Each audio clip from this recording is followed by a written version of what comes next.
रहमत ड्रामे की आज की किस्त में आपने देखा कि परीशे को गोली लगी और इस बात पर रुमैसा बेगम फौरन अपने शोहर का फ़ोन छुपा लेती हैं, कहीं इनके पैसे ना लग जाएं। बाप अपने दोनों बेटों के लिए प्लाट खरीद रहा है, मोटरसाइकिल की फरमाइश आ रही है, लेकिन जहां पर बात बेटियों पर खर्चा करने की आती है बाप का दिल तंग हो जाता है। आलम साहब को तो देखकर हैरत है कि बेटी को गोली लगी, हॉस्पिटल तो आए, लेकिन जब पता चला कि ठीक है वो अब खतरे से बाहर है तो फौरन वहां से निकल लेते हैं कि कहीं हॉस्पिटल का बिल ना पे करना पड़ जाए। इधर बारी जो सारा खर्चा उठा रहा है हॉस्पिटल का और परेशान था परीशे के लिए कि इसने मेरी जान बचाने के लिए खुद को खतरे में डाला, इसके लिए वो परीशे का शुक्रगुजार है। वो इनके घर भी जाता है इसकी खैरियत मालूम करने और यहाँ पर अनाया बारी का पीछा करते हुए इसे इस घर के बाहर देख लेती है। इस बात पर अनाया को शदीद गुस्सा है कि बारी उस 2 कौड़ी की वर्कर के घर क्यों गया। इधर इतनी बड़ी कंपनी के मालिक के यूं घर आने पर अलीज़े हैरान होती है कि इतने अच्छे तो हैं बारी भाई, पता नहीं तुम कौन कौन से किस्से इनके सुनाती हो। जिस पर परीशे कहती है कि तुम इसको जानती नहीं हो ना, पहली मुलाकात में किसी का पता नहीं चलता। वहीं बारी के इतनी बड़ी गाड़ी में आने पर रुमैसा बेगम छत से देखती हैं, हर चीज़ पर तो इनकी नज़र है, सामने ही तो घर है सोतन का, इनके घर में इतना अमीर शख्स क्या लेने आया। वो फौरन आलम साहब को शिकायत लगाने पहुंच जाती हैं कि वैसे ना आपकी आंखों पर पट्टी बंध चुकी है, जवान लड़के घर आते हैं लेकिन आपको कुछ नज़र नहीं आता।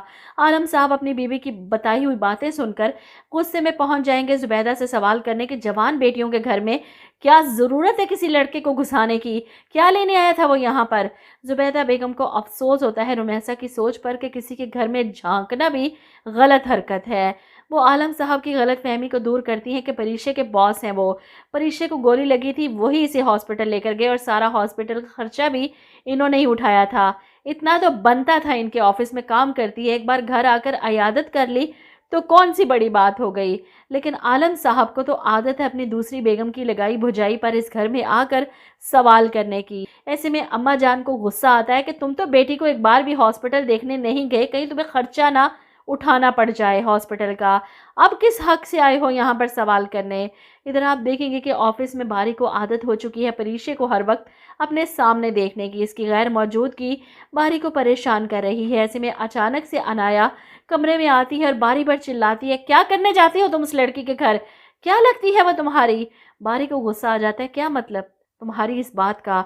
जिस पर इनाया चिल्लाती है, तुम्हारा टेस्ट इतना खराब होगा कभी मैंने भी सोचा नहीं था। इस पर बारी चिल्लाता है, अनाया हद पार कर रही हो तुम अपनी। इधर आप देखेंगे कि बारी को इसकी ताई घर बुलाती हैं सवाल करने के लिए, क्योंकि अनाया ने काफ़ी हंगामा किया है। वो बारी से सवाल करती हैं कि आखिर कौन है वो लड़की।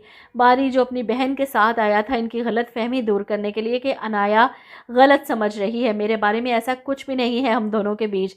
ऐसे में अनाया को गुस्सा आ जाता है, अच्छा ऐसी बात है तो फिर मॉम इससे पूछें क्या इस संडे को ये मुझसे एंगेजमेंट करने को तैयार है। बारी अनाया को देखकर गुस्सा करता है, जब तुम्हें मुझ पर एतबार ही नहीं, यकीन ही नहीं तो इस एंगेजमेंट का फ़ायदा। जिस पर अनाया चिल्लाती है, देखा मॉम ये उस 2 टके की लड़की में इंटरेस्टेड है इसलिए मुझे इनकार कर रहा है। और अनाया की गलतफहमी दूर करने के लिए बारी को इस एंगेजमेंट के लिए राज़ी होना पड़ता है।